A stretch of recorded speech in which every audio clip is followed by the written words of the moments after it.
This video provides a brief tutorial on how to update your Shopify website. Here we are looking upon the front end of your website. When viewing your front end of your website, we can go to your shop and view all of your products. You will notice over here on your left-hand side a product filter.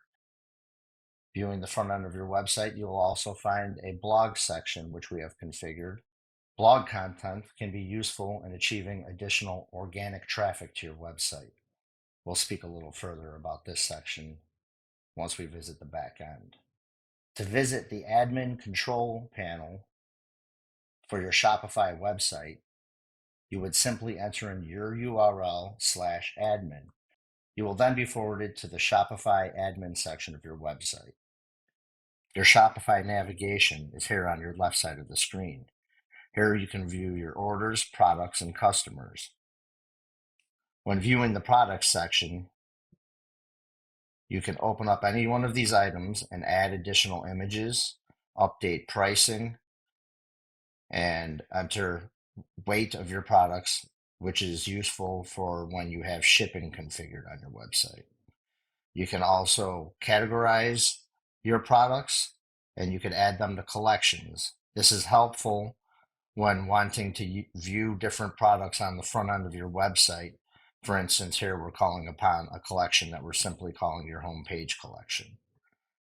Another important item to mention are the tags that you see here. We have implemented a filter mechanism on your website, and depending on how your items are tagged, for instance, here you can see for this product, we have it tagged under sponges and bath and shower. Therefore, if we come over here to bath and shower, we will see this item populate. Returning to the back end of your website, we can view your orders. Here you can see different orders that have been placed. When clicking on the order, you can come in here and see some history, communication relative to the transaction. Here you can see customer information off to the right side, and you can also create a shipping label by selecting create a shipping label. And then once in that section, you have different options. You can select, let's just say a UPS shipping label. Here we could say buy shipping label. Once you select buy shipping label, you can see that the shipping label is then generated, and you have an option here for printing either the shipping label or the packing slip. And there you have it.